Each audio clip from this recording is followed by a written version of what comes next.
Today we'll be having an overview on women in entrepreneurship globally, and then we'll be having a panel here with Maryam and Jiyda, and then we'll be looking at how we can be furthering women today and what we can do today, and then we'll be taking questions and answers from the audience.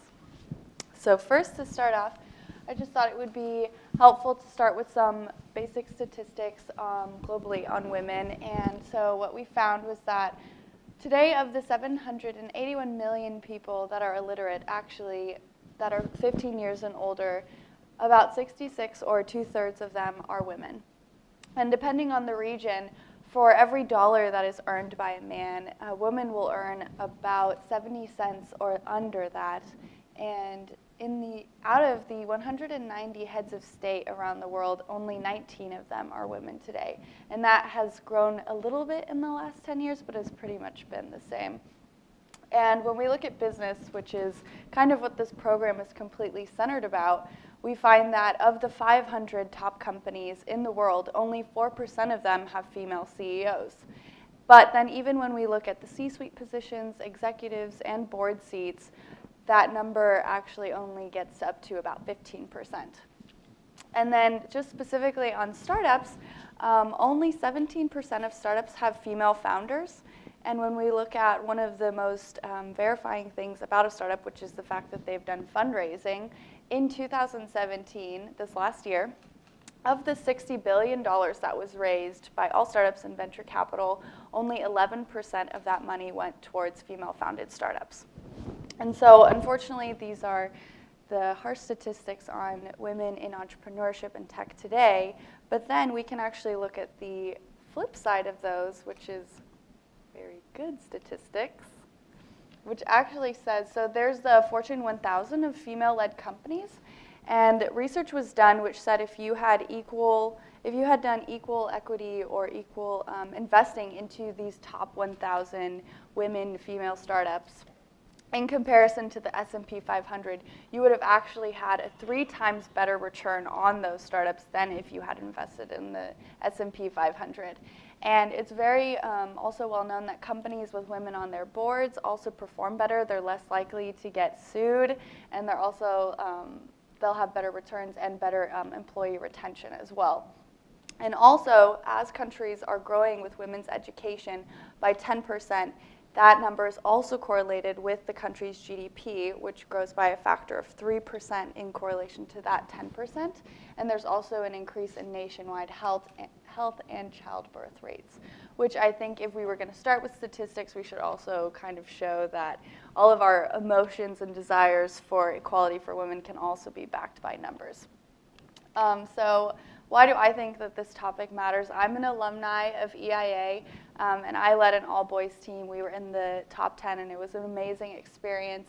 And for me, running a startup and having a company as a female-founded startup, it's a topic that's really near and dear to my heart, and I feel that being able and having the opportunity to be able to create your own startup is something that is such a blessing, and I feel that it's built a lot of confidence within myself, and it's given me an opportunity to build a team and really make an impact. And so that's why I'm so passionate about talking about this, is because I really desire for that equal opportunity for all women around the world too. And so this is my startup, Women in Entrepreneurship. It's called Left, and our mission is to send group travelers and kind of manage that process of study abroad or a conference like this and keeping them safe while they do so. And so even at the core of why I love travel and why I believe that everyone should be exposed to the world's cultures is also at that core of eradicating prejudice and making students more resilient as they travel. And so once again, just through the mission of my company, you can see that I think this is a really important topic to be had and to be shared about. And so as we begin, this is our panel. We have Maryam Al Naemi and Jiyda Moussa. Hello, introduce yourselves. Hello, my name is Jiyda Moussa. I'm from Mauritania, which is in West Africa. I moved here in Qatar for my undergraduates and graduated from Carnegie Mellon University. Currently, I'm working as a CTO and a co-founder of a startup in the higher educational field. Okay, hi, I'm Maryam Al Naemi. I'm Qatari, and I also study information systems at Carnegie Mellon University. I'm currently a senior, and as part of AIA, I am the CEO of an amazing team called FoodSavers. So, yeah. Awesome. Could you guys share what your startups do and your role more about what you guys are doing in the startups? So currently, and within AIA, the startup that we have is called FoodSavers, and it's an initiative to try to better the communication gap currently found between food suppliers and restaurants in order to try to have the better communication, have them find each other easier, talk to each other easier, buy products easier, and we facilitate the whole process from choosing the product a restaurant wants to buy, to buying it, to delivering it to them, and like the fixing or improving the current user journey as a whole. And I am the CEO and the person that's in charge of user design. Mm-hmm.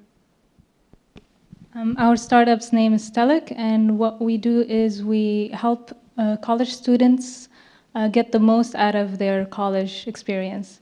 So a lot of students struggle with planning their courses and what majors to take or what jobs they want to do in the future.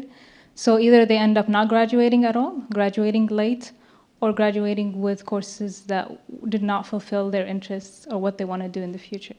So our main focus right now are American universities. And we're at a stage where we have few, clients, including Carnegie Mellon University, Tufts University, and Elon University and Northwestern University. My role in the startup is the CTO, so I'm working on developing the product, backend development mostly, and leading, the overall technical aspect of the company. Wonderful, thank you. So could you guys share a little bit about what attracted you to tech, or what attracted you to entrepreneurship, or maybe how long you felt like you've been interested in this, and your experience with, coming here and learning about info systems, or even starting your first company? Yeah. So when I started thinking about what I want to study or what I want to do with my life, I was not actually looking towards only a technical field. Mm-hmm. I was looking at a more holistic view. So I was thinking about something like law or being a doctor or like an engineer. Like I didn't limit myself to one idea. So when the time came, I actually applied to more than one major. And then based on the places I got accepted into, I looked into each major more. But I didn't understand what I wanted to do. I just knew that I wanted to do something that would not limit the possibilities of jobs I could have later or the things I can do with my life. Something that would give me a background that's sort of holistic and would give me a skill set that I can use in any field or any work environment. So that ended up being information systems. And the way I've come to understand my major, even now when I'm almost a graduate, is that it sort of puts hand in hand the technical background with coding and things like that, but it also gives you a perspective on how to be part of a business, how to help run a business, how to understand the different aspects of it. So when I ended up learning about all of that, I saw that not only did I like the technical field of my major, but I also liked the aspect it had from a business point of view, and also the fact that my university is a business-oriented university. I wanted to look more into that. So as of my sophomore year, I opened my own startup, which is like a home-based bakery, and later on it didn't go through, but as a learning experience, I learned a lot from it, and I understood that it's not just the passion, will, or yearn for wanting to open a business or wanting to learn about it or wanting to be an entrepreneur. It's the person's capability of putting themselves further than that thinking. It's being able to tell yourself that not just because you want it enough, it will happen, but it's your ability or intentions to go further and want to learn and want to study and want to be in programs and learn from other people and look at every failure as not a failure, but as a second stepping stone to learning more or getting closer to some sort of success, no matter what the magnitude of that success is. So right now, AIA being part of that journey, I'm just trying to let myself learn more about entrepreneurship in hopes that one day I'll feel like I learned just enough to start again, but not that I think that there's any stop to the learning journey. It's just the beginning. For me, I remember when I was 14, my dad got us a computer, and I don't know how I did, but I stumbled upon this blog post in French about this young guy who was trying to learn how to program, and he wanted to teach people. For every step that he learned, he wanted to teach people. So I followed his blog post, and I was learning as he was learning how to program in C. After that, I fell in love with programming and the ability to create a product from almost nothing. You don't need money, you don't need anything, just a computer. Which led me to apply to Carnegie Mellon and come here. Only when I got here, I got interested in entrepreneurship because if you're in tech, you always hear about startups and the impact that technology is having on entrepreneurship. In my junior year, I quit college, wanted to work full-time on a startup which was called Doha Delivery. It was about food delivery here in Qatar. And I wasn't the founder, I was just working with someone who was, he was the CEO. He was doing everything, I was just helping him out. And it didn't work out. I worked on that for 1 year, and then I went back to college. And when I graduated, I knew exactly that I want to be involved in startup. I wanted to have that same experience that I had before because I had a lot of fun. And I was lucky enough to meet the team that I'm currently working with and work on my current startup. Could you talk to us a little bit more about the journey of your startup that you're in right now and how you kind of came into the team and maybe what it was like to go work on it here and then to also work on it in San Francisco? The previous one or this startup? You're a new startup now. A new startup. Stellic. Okay, so when I graduated, I went and interviewed multiple people who were working on projects here in Qatar. And the idea of Stellic really resonated with me because it took me 5 years to graduate, while a normal student should take 4 years to graduate because I changed my major in the last year, so I really connected with the problem and wanted to solve it. And then we got a lot of support from QSTP. We got funding. Even though we were at a very early stage, we just had a working product, but we didn't have any clients. And it's me and 2 other co-founders. There's 2 women and 1 man. So that's the composition of the startup. We worked for almost a year just on the product. Didn't work on sale. We didn't even know what an enterprise startup should do when it comes to sales. And the fact that we were here in Qatar, there weren't many other startups that we can interact with or talk to. And I think that is a similar problem that other Arab countries might face, that there is not an ecosystem for startups and there is no community for startups. In addition, there is very little talent that is willing to join you. So when we try to find people who want to join us, they wanted more of a stable salary and nothing about us was stable. We don't even know when is the next investment that we were gonna get. And we had a lot of challenges, including one time our product was completely shut down, and we had to kind of start almost from scratch. But we just kept continuing. After every challenge that we got, we were lucky enough to have mentors and people who told us, this happens, you're not the first person to experience this. And after Professor Maher Hakim, which is the managing director of QSTP, one day just told us, why don't you apply for the Alchemist Accelerator, which is an accelerator program in the US that focuses on B2B enterprise startups. And at that time, we didn't know how big the accelerator program was. We never heard of it. We know Y Combinator, but we didn't know the Alchemist. So we didn't make a big deal out of it. We didn't even think we were going to get in. So only for one day, we decided to apply and do the whole application, including a very small video, and submit it. And I think the fact that we didn't know how big the accelerator was ended up being in our favor because we were genuine in the video. We didn't do any gimmicks or anything. We just were ourselves and just presented what we have. And we didn't make a big deal out of the application itself. And I think the team that selected us, when we asked them why were we chosen, they told it just seemed like you were, you really wanted to solve this problem, and this was genuinely the project that you guys are all passionate about. And it seemed like you had a good team dynamic. After we got in the project, we were like, holy, this is big. Like, it's the top two, from the top 5 accelerator program in the US, and I think it's the #1 in terms of either return on investment or the amount of money raised for these startups. So when we moved it to the US, we didn't know what to expect. But at the end,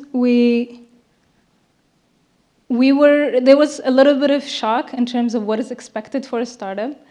Here we were our own boss in some way. We were just like working on what we think the product needed. We're all technical people, so none of us have a strong sales or business background.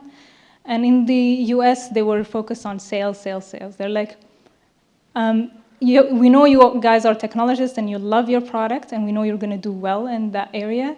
Right now, we want to talk about numbers. How many universities have you talked to? We're like, maybe 2, 3, 4. They're like, no, you should be talking to 1,000 of them in the span of a couple of weeks. So that helped us go from a project, like a student project, to an actual real company. And the effect that it had on the business is crazy. Like the growth that we were able to get, the learning, the network that we still have today is amazing. Yeah. Very great. Thank you for sharing. So as we're talking now more about women in entrepreneurship and looking, especially in this program, at the entire life cycle of building a startup, going from idea into an actual product, go to market, and then hopefully at the end funding. A lot of research has been showing that one of the things that women have to overcome is actually a psychological problem, and something that we see in ourselves or that we are omitting onto each other, rather than now a blatant form of sexism or an actual person telling you no because you're a woman. For example, in the idea formation of us having an idea, we are constantly perfecting it and looking at the negatives or ways that it couldn't work rather than believing why it would work. In what ways do you guys feel that in your lives, whether in university or right now testing out the idea or with your startups, do you guys feel like you've had to overcome a psychological insecurity or belief, or something that maybe other people could resonate with of how you overcame that? So I personally think when it comes to working with other people, no matter what sort of environment it's in, so it could be within company and board members, or it could be even teamwork in a project in a university, it all comes down to 2 main things. First of all, there's, like you said, our own mental capacity that we're putting on ourselves, our subconscious thoughts about, oh, I'm a girl, I can't easily tell a man what to do, I can't be this, I can't be that, I can't dress this way, I can't do this. That's one thing. Another thing is that there is this, and this is a very sort of region-based idea. Within Arab regions, there's this ideology that women shouldn't be outspoken. They shouldn't hold their own place in a subject or a matter. They shouldn't think that going out of the bubble that they are supposed to be in is okay. And those things put together kind of put us in this construct where, okay, if I'm expected to stay quiet, if I'm expected not to be a higher managerial position than a man, then why am I bothering? Why should I try to make my idea into a startup? Why should I try to push myself harder or push those around me into being innovative or thinking bigger or achieving things if end of the day I'm going to be stomped just because of my gender? And that is a serious issue that's happened. Like, speaking for myself, whenever I've been in a high position within a team I'm working in, or I've taken the leadership role, or I have spoken to my family about doing something like joining a program such as AIA, it's not a matter of, oh yes, good job, Maryam, you've achieved something, you've been able to take a leader position and help guide people into one sort of idea or a certain goal. It's more of, okay, yeah, that's good, but like, you shouldn't do this, you shouldn't do that. And no matter what you're doing in your life, if you have a group of people, sort of not attacking you, but being negative towards an ideology or a thing you want to achieve just based on your gender, it automatically puts you in this mentality for the rest of your life. So even if I try to push myself so hard out of it, and I try to put aside the fear of being judged because of my nationality or because I'm Arab, or being judged because I'm a girl who's an Arab, all of those put together, no matter how much I try to push out of it, I know that if I become anything, anywhere, and the higher up the position is, like even like Jiyda being the CTO in a company, which is absolutely amazing, I know that it's going to be really hard for people to accept that just because I'm a girl, just because, oh, wow, she thinks she can be that position, she thinks she can achieve that thing. But I think personally, from how I've seen things work now, the best way of overcoming that is not an intrinsic mentality where like, yes, I'm not going to listen to you because if I achieve something in my life, it's good. It's more of a like unified effort where all the girls should be okay with doing this. Like literally, as like small as it sounds, women power is a huge thing. All the initiatives, programs, projects, every single thing a woman does to help the greater woman environment works in such huge magnitudes. Like the Shell company in Qatar have something called SWAN, the Shell Women Association Network, and it's only been there for a year now, but they have done things where they went to different women leadership committees around universities.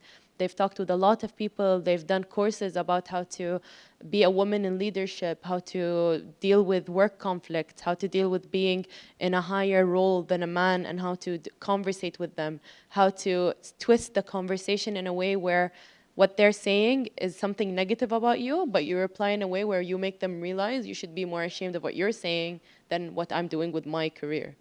And that all put together in hopes that it continues and that people do it, not just within the Arab region, which I think is a harder place to try to fix this, but in a more universal way, that does eventually help. Because even if in 10 years it feels like we took half a step towards it, maybe in 50 it's fixed. But it all does happen because someone took that step. So that's my opinion on it. Sorry, that was so long. For me, I would say the main thing that I had, at least, and I still do struggle with, is confidence. And I think a lot of other women feel the same way. In my junior year, when I was working on the startup, I was with the founder was a man, and the reason it didn't work out, it wasn't because the idea wasn't good or the product wasn't good. It was more like I didn't want to take that leadership role. So he left Qatar. And he said, I can continue working on the project, but will be remotely, you would have to replace me. And for some reason, at that time, my younger self didn't feel okay with that at all. I felt like I won't be able to do it by myself. I need someone else. And I tried to find someone else to be with me, and I couldn't find it, so I decided not to go with it. And now I realize that was wrong. There was nothing wrong with me at that point. I could have actually went and continued with it. And even after college, instead of deciding to go with my own ideas, which I had my own ideas, I decided instead to go try to find a team that is working on something and then join them. I'm not sure if that's something that a lot of other women experience or is it something particular to me. But after I interviewed multiple people, I decided to choose the team that I felt like the people in that team were not only genuine, but they allow room for people to be themselves. Like, they didn't ask me, what was your experiences? They mostly asked me, why do you want to work on this? And how do you see yourself in this team? So I knew that I had room to grow. And I think that's the important part to focus on, is that you don't need to have all the skills or the confidence to start something. You just need to start it first. And a lot of women, and maybe some men as well, they don't even decide to start the thing to begin with to know whether they're good at it or not. So I would advise my younger self to have just at least tried and then see how it works out, instead of just saying, I can't see myself doing this, this is not meant for me. Yeah. So when my startup went through Women's Startup Lab, which is an accelerator program in Silicon Valley for female-founded startups, it was really focused on investing and asking for fundraising, and they really taught us that women actually have a hard time asking for money, and that may be one of the psychological reasons that these startups are having such a hard time fundraising is because naturally when you're talking to an investor, you should actually be telling them that it's a great deal and that they're actually lucky to be invited to come and get equity. But instead, women approach it with a like, do you think you would maybe want to come in as an investor? And I remember thinking that that was totally a psychological thing that we've been taught, is to be very considerate and very polite. But yet again, that's one of the kind of female traits that kind of works against us when we start going into startups. And I also think another reason, like you were saying, that women don't even try going into startups or entrepreneurship is because a lot of the traits that are associated with being a founder or kind of being like a shark in the water are not traditionally female. But what I'm learning and what I want to share with people is that I think female traits actually flourish in startups, and when you're a founder or on a seat of a board, the traits that are innately female can actually be very powerful in comparison or in working with the characteristics of a male counterpart. And I think something that's so important is teaching that to students now, and kind of getting in early, like a program like this, and just how important it is to start thinking innovatively when you're a student. I think it's also important to start thinking about, what am I doing as a woman that is like exceptional, or it's kind of different, and how can I start shaping the way that I think or the way that I speak about myself. How do you guys feel like your specific positioning as students or as recent graduates is kind of placing you or preparing you for going into the career, like into the career that you see yourself going in? Yeah, like how is your student identity right now being shaped, would you say? So I think being a student now, the thing that I get as like an upper hand for when I want to go into like my workplace and like looking for jobs and actually like working somewhere is a matter of understanding how things are outside the walls of my university and giving myself enough time to figure out how I fit in that all, and being in different programs now that I probably won't have the chance to do once I've graduated. So right now I'm in the Women Leadership Committee in my university, and being around a bunch of women trying to sort of build this mentality of women leadership and women entrepreneurship and being comfortable in a workplace that's sort of led more by men than women is very empowering, and it makes me feel like no matter what work I find later, it's okay to be in it. Because I had this like gawking fear that once I graduate, if I'm in a place that has more men than women, it's really bad and I won't be able to work, and I'll be looked at as like, oh my God, you're just a girl. And like as if it's a bad thing saying that I'm a girl. But I was worried that's gonna happen, and I was worried that it's something that's really gonna like stand in the way of my ability to sort of flourish or be comfortable in my workplace. But being a student now and sort of being in a situation where I can ask people and have these kind of conversations and understand that it's not just me that's feeling this, it's a lot of people, and thinking that once I'm done with this and I leave, I can find the place, time, and situation that will help me sort of get over that fear and understand that it is only a state of mind, and the more I believe it's there, the more other people will accept it staying there. So I'm trying to push myself out of that and trying to listen to what other women think too, to understand that, to see the different ways they've dealt with it, and to understand that it's not only me that thinks that, but that they've all sort of had different methods of coping with these kind of things. So now when I'm like, within 6 months I'm gonna graduate, that transition from a student to sort of an employee seems easier to me because I've dealt with the emotional side of things. So career-wise, work-wise and stuff, like it's things that I can deal with, because if I like study and stuff, that's something that goes back to me. But the mental like capacity behind it, my ability to think oh no, I will be penalized just because I'm a woman. I want to be promoted because I'm a woman. So those kind of things, I'm trying so hard to push them out so that when I do go look for jobs, especially somewhere like Qatar, there are places where it's an only women's workplace. So there is an option for me to decide to do that, but that automatically puts me in like the lower 1% of the work field, and I won't be able to push myself to sort of get higher up or know enough connections to open up my own startup here. Especially like Jiyda said, there isn't a startup community in Qatar. People don't have that sort of mentality. So being able to push myself to know enough people around the workplace and being comfortable working with them or being in a place that might be 90% guys and only 10% women is something that I'm trying to work hard on so that once I get to a place, it's fine. Like it's not a fear, and like fear is the only state of mind. So that's something that's as a student now I get a chance to work on before I actually get to my workplace. So the question was, what are my student experiences like have helped me in the workforce? Is that right?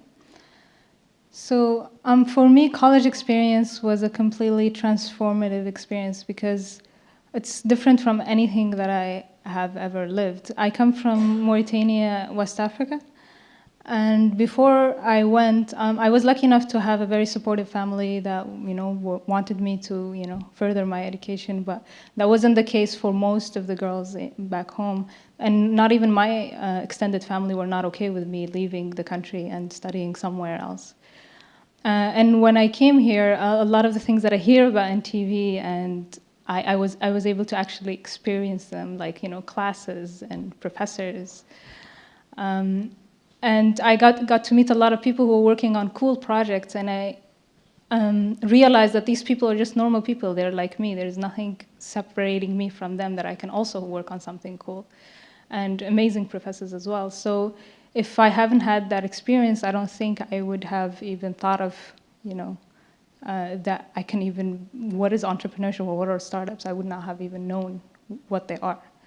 So definitely, like, my student experiences are the reason why I am currently part of entrepreneurship. Yeah. So our last question is, throughout your guys' journey, who have been key mentors to you or people that you've looked up to that have really placed you guys in the position that you're at today? For me, it's one of my aunts. She's the highest woman in a company in San Francisco, and it's very inspiring.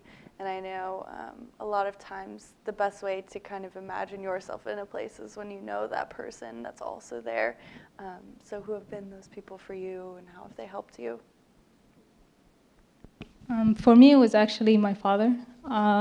He's not only been always supportive, but he has some wisdom in him that even though he never experienced what startups are or what is tech, he doesn't know what programming is, but he was always able to give me like life advice about every challenge that I'm experiencing. And I come from a big family. We're like 6 girls and 1 boy. And my dad always said that he was blessed enough to have a lot of daughters, because he would rather have 6 girls than to deal with 6 boys. And every step of my life, when I ask him for advice, he never answers the questions that I'm asking. He will ask me back the questions that I needed to hear for me to answer, to make my own decisions. So I would say he's the person that helped me throughout my journey until now. Yes. So for me, it's 2 people. The first person is my mom, and I know that sounds cliche, but my mom actually lived the kind of life I fear living. She worked at an only women's place, workplace. She was always in an only girls school, only girls university. She did all of these things. So then when she was in a situation where she had to deal with men and sort of try to go up the work hierarchy, she was too scared. She fell into every single stereotype where women shouldn't do this is not a woman's job. And so her entire life, after she's realized that, she's pushed me and my sister into trying to achieve more. Like, it's okay if you do this. It's okay if you break those stereotypes. And that really emotionally helped me feel like there's a safe environment where I can do this. The second person is more of a bunch of people. So it's every woman I've dealt with that has broken the stereotype and actually achieved so much. Like a lot of them are in this program. We have the program manager, Wadha here, or Miyassar, if you guys have met her, she's the CEO of Innovation Catalyst, or even in the country as a whole, Sheikha Moussa bint Nasser, she's done so many things, like I can't even start to name them there, that have just made us feel like, you know what, as a country, we're accepting this. We can do this. Women can be CEOs, they can be CTOs, they can build startups and achieve so much more than any other person could have ever imagined. And Qatar as a whole has given us this 2030 vision of a city that achieves so much in technology, in leadership, in learning, in environment, and everything. So that mentality that I've seen in so many people around me has helped shape my own mentality. So yeah, I think that's sort of the people that have helped me get here. That's beautiful. Those were beautiful, guys. And then finally, we just wanted to put up on the slide some women also that we look up to in 2 books that you guys should totally read. They're really great. And also, even so, the last point that I pointed out was that women have a really hard time fundraising for their startups. And so now there's these amazing programs that are coming out that are just investing in female-founded startups, or like the accelerator that I went through that is just for female-founded startups. So I wanted to share that with you guys. And then take some Q&A from the audience. Oh my God, guys, not all at once. This can be very conversational too. Or sharing. Yes.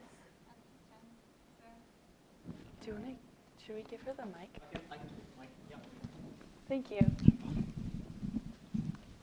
Hi. Hello. So I just want to also add something to what they said. So I hear them saying, I'm alumni of some of the schools you guys graduated from. And I've actually lived some of your fear, like being the only woman and the youngest person in the boardroom, or in some of, male-dominated industry, like when you are in technology. Even like going through that is not scary. You think of it as scary, but when you go through it, you will be fine. And you will find support, whether from females or male. You will always find someone through your journey who could be part of your support system, and that's what you count on and build on to keep going. It doesn't matter how many person in the room, whether they are men or females. As long as you guys focused on your goal and passion and working toward that, you will be fine. Yeah. She's saw the fear in my eyes. No, I agree. I agree. Wait, so are we doing questions or comments, or both? Both. Okay, cool. Yeah, so I actually have 2 questions. Working with women in, in the office, you did mention confidence, Jiyda. At least I heard confidence. How, as a male in, whether it's the work environment or a startup, how do we first of all reassure the people that we're working with that, how do we boost their confidence level? Because a previous startup I worked with, one of the problems was it was me and 2 girls, but I felt like I was making most of the decisions even though I didn't want to, and it was really hard to convince them that I need to hear their opinions. How do you do that in, how would you want to hear that from guys, boosting your confidence? That's number 1. And number 2, in a setting where it's mostly guys, what's the best way to support them if there's a situation where, some of the other guys are I don't know how to say it nicely, but yeah, whatever he said in a very whispering tone. Yeah, how do you deal with the situation as a guy when there are lots of guys who are downplaying a woman's opinion in the workplace?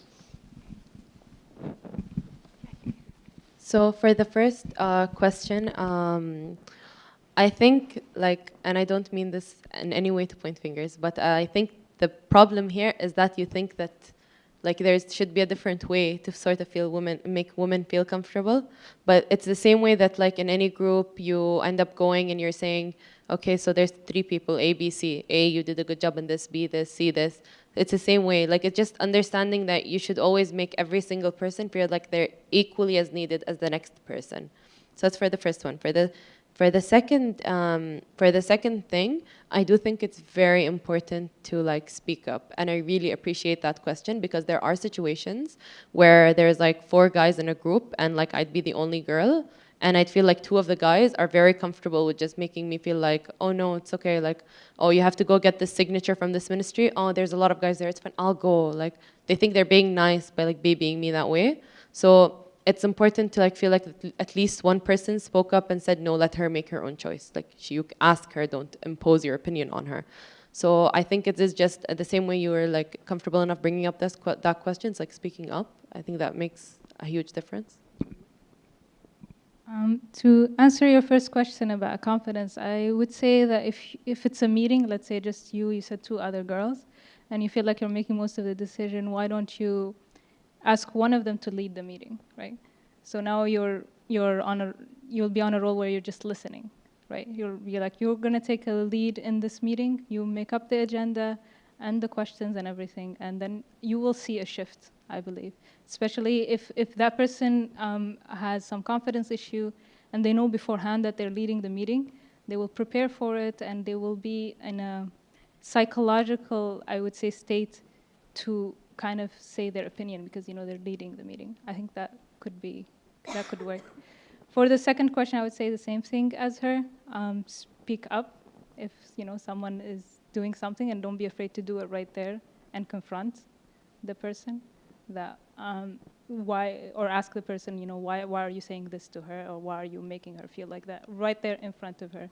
The worst thing that can happen is that someone feels like they're either being discriminated against, and then they feel no one in the room spoke up against them.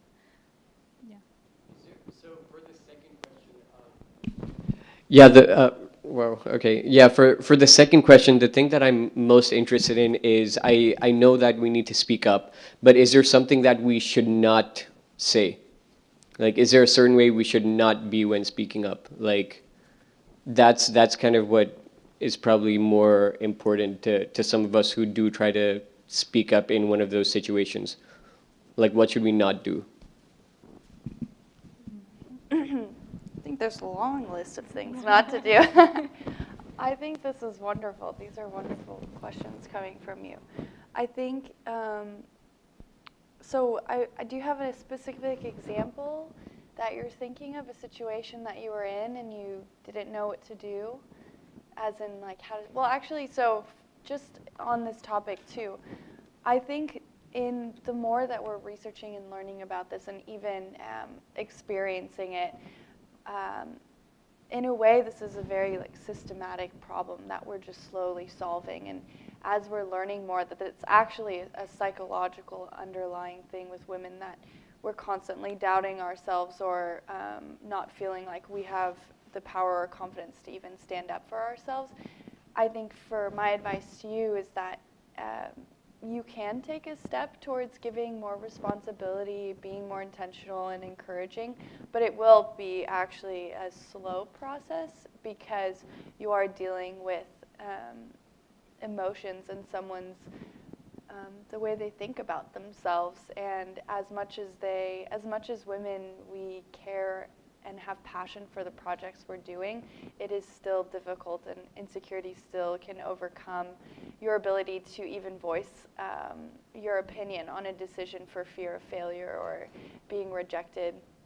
So I think even you voicing that you desire for them to make more decisions, that would go really far for me or anyone, I'm sure. And then taking those further steps of saying, I'm about to make this decision, but what do you think? Or like letting them in more. And any co-founder position is like a huge position of trust, whether it's male or female. So, yeah, go ahead. Right, so I was gonna say, I feel like it's a matter of exchange and diffusion of power. So you need to make sure that if there's like a man in the room that sort of feels like I'll hold more power than every other individual here, regardless of what title they hold, it's sort of making them feel like you need to diffuse that power a bit and exchange that power with every single other person in the room, because we're, end of the day, no matter what position you hold, it's a team and it's a team effort.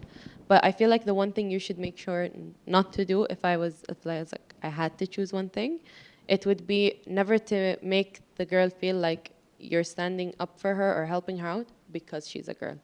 Like, I know for me personally, that really gets to me, where I'm like sitting there and a guy would be telling me his opinion, and it would be like a very, let's say, critical thing about a website I developed, and it's really like hard and stuff, and then someone would assume he's okay saying that to me because it's easier to let girls down or something, and then someone's like, no, don't talk to her like that just because she's a girl. You know, like, it's like, no, like, it's a matter of you saying, try to be more constructive in your criticism. That's not a way of getting some feedback through. There's a better way of saying it. Like, do you see the difference between the two? There's always a better way of saying it, just not making the person feel like it's only because of your gender. I would say, am I still on? Yeah, I am. I would say my best advice for you when you feel like half of the group is being slightly sexist or taking advantage of a more quieter person in the room who is a woman as well, I would say leading by example is usually a really great way to not put down your male colleagues and also not kind of embarrass your female colleague, because, like I said, she probably isn't going to voice her feelings, although you can visibly tell. And so, like I said, being more intentional about, okay, this is what we're working on, like, why don't we give her a larger role, or I'm going to be, I mean, it sounds annoying, but to just say, oh, that's great, hey, what do you think, just very visibly, I think that's a very conflict-free way to show or to start trying to make movement. Obviously, if something's really bad, you know, get HR or a manager involved. But oftentimes, like I said, we're dealing with company culture or the precedent that your manager has already set before you, and that's really tricky. And it's, like I said, it usually runs a lot deeper than just that one time, like you said. So I almost want to steer away from telling you not to say a certain thing or to keep a certain buzzword out of the subject, because sometimes and in another situation, I would tell you, you need to call it what it is and take that guy aside and just say, hey, what you're doing is sexist, or that thing you said, you would never say to a man. And sometimes you have to just say it that way and say it plainly. But it really is a situation per situation. And as hard as it is, you could always try and put yourself in the recipient's shoes. That might help you empathize and think what they would prefer in regards to you standing up for them. But I mean, just the fact that you're asking and thinking about that is really great and gives me a little bit of hope, so. Any comments? Yeah. Thank you. Wow, you're hyper. Okay, I hope I'm not too loud. I have a comment and I have a question. So commenting on that, being a girl who I naturally was an awkward, quiet, and shy person before. I grew up like that, and it does come with the culture. All of you spoke of that, and we grew up with this. So a comment on the question from my friend in the back. If you're looking to change, it's a chronic problem. So changing it will be slow, like you said, but empowering a woman, not in sense of pettiness. So she kept saying that, Maryam, she kept saying, we're smart, we can feel the petty. So if your empowerment is a sense of pettiness, like, oh, because you're a girl, so you empower me because of my gender, that is offending. So it becomes worse. But then this is for all men. If you're trying to empower her idea, her skills. So if you're trying to make her speak out and she's not speaking out, maybe then what you should do is assign her a task that she does not need to speak out at that moment, but doing the task when she comes and submit it, maybe then empower whatever she did. Do not criticize. Even if it's not up to the standards of your opinion or your thoughts, empower it as long as it does not cost you your job and your company. It's fine, empower it. with time, any woman with any confident issue, I think she will start believing in her own ideas and her own power and her own skills, and slowly she'll start speaking up. That's another thing. If you're looking to change, we can start from now. We cannot change something that was solid. We can improve it, but changing hopefully within your people. I mean, everyone knows to say that if you want to change, start from within. So maybe you can start within your family, your children in the future when you have a daughter. Empower her. Now, one thing, I mean, in every household that has daughters and sons, so there is sometimes discrimination. Oh, but he's your older brother. In my house, even if he's the elder, and I have only one brother, so us being the elder daughters, we had the power of being older anyways, but we have the younger daughter, she's younger than him. I never allowed them saying the sentence because he's older. It doesn't matter, because in the end, as a girl, when you're young, you don't balance it that way. It becomes like because he's a boy. So these things are the foundations. If you're looking to change, the brother who asked in the back, if you're looking to change, maybe you can change in the future. But if you're looking to within your environment, it's slow. Start with empowering women's skill rather than trying to push her to do it. Because pushing her, if she's a smart woman, she'll think she's being petty. A question to all of you. If you could give us women who's still not into the entrepreneurship yet, but we're looking to get into it, what's one step, or maybe 3 steps, but in like things that we should focus on? What can we do, and what should we prioritize? Is it networking? Is it going through the experience? Because there are so many things that you cannot do everything at one time. So what should you do that can open up doors for you as an entrepreneur? Thank you.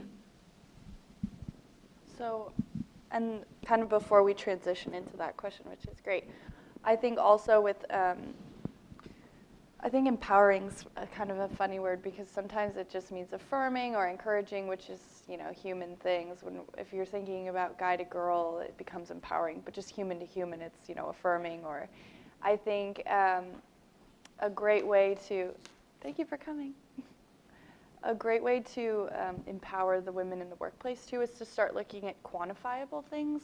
So if you were to say good job on a project that you did to a guy, it would be, this is how the results came out, and statistically you had this much returns, and great job. Like, why don't we can just do that with the women too? Or yeah, like I think sometimes, well, and also I was going to say the entire channel to catalyze this entire conversation is through education of both parties.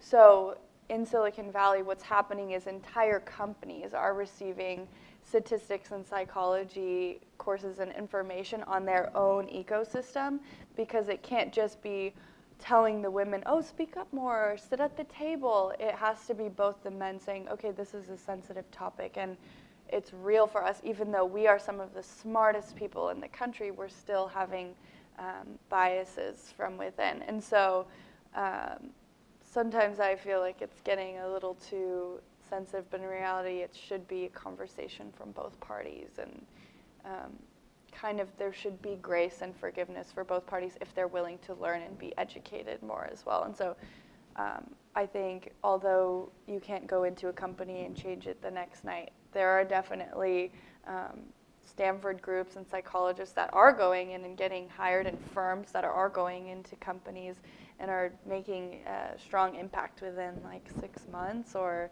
there's things you can change to your hiring process that you'll see results immediately the next time. So I think as we close up that question and kind of go to this one, I would say education and awareness, and then on the other side, a willingness to learn and accept the statistics for as sad as they are, but also so that you can accept that and move forward. And that's been the most empowering thing for me, is becoming educated on the topic. So yeah, and then the next question was our advice, right? Okay, go. So my advice would be, like, in one step, just not networking would help you do this, but it's making sure you form a team that you're not only comfortable with, but a team that isn't based on only like your relationship with the person. It's based on more than that. It's based on your your skills being complementary to each other, or your comfort with sitting and talking to them. You're being able to bounce ideas off each other. The ability for that person to sort of give you a different perspective to the steps you have to do in opening a startup or a company or working on a project. So I think that's the most important thing, ensuring that the person you're working with makes you feel safe and you can trust them. And that doesn't always come from just a group of friends and you guys deciding to do it together. It's going further than that. So I think to start with, network and try to meet people from different disciplines and see how you work with them if you're thinking about starting something. My advice would be to surround yourself with mentors and go. Quality is more important than quantity. So you need only one person or two people who have either a lot of experience or have a lot of network in whatever field that you want to be in. And have an actual relationship with that person, not just, oh, I have his email or I have his business card and I talk to him once every 6 months. It should be someone you talk to either every week, every 2 weeks, and who knows you and can give you advice. So every time you're stuck or you don't know what to do, you can ask them, but it should be someone who will also ask you when he doesn't hear from you in 2 weeks, like, oh, what's happening with you? What is going on? And it will be difficult to form that relationship, especially here where there is no startup ecosystem. But this event, maybe you already found someone that really admire, and you want to build a relationship with that person. Yeah. My advice would be, so if you're exploring startups and just going into tech or something, would be to go for it. So, and kind of having that go-getter mentality. And I mean that I mean that you're going to have to be intentional in choosing to do that, because I think what's common with women is thinking all of the why nots and how you may have 60% of what's needed to go, but you only think about the 40%, and to just be optimistic and just apply to everything and try everything. And if there's someone that you want to meet or walk up to, or if you have a question at the end of the lecture, like go for it. Go walk up to them and ask them, or go compliment them, or just put yourself out there shamelessly or fearlessly, because every time you choose to do it, you'll be stepping in that direction, and every time you let yourself think, no, I shouldn't, you're taking a step back too.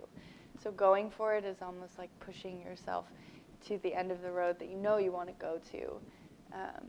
And you are forming yourself right now, so think about where you want to be in 10 years in the career place.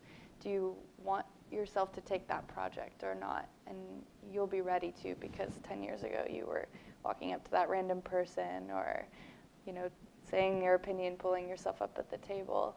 And also my advice is read these books and there's so many amazing TED Talks and so many more women that are way educated on this and are actual executives and C-suites of amazing, huge companies. And so thankfully now we have access to their brains through books and through conversations that we can have via our laptop. So, really utilize. And also, I was going to say this, also, there is so much we can learn from men also. Like, obviously, I don't know if that was like a well-known fact, but like I love watching interviews of successful men that are doing really great things for men and women right now. And my favorite thing to do is like write down pitches and stuff, like what people are saying. So like also you're not just limited to women influencers or people that you look up to that are women too. Like I wanted to end saying that there's a lot we can learn from both genders as well.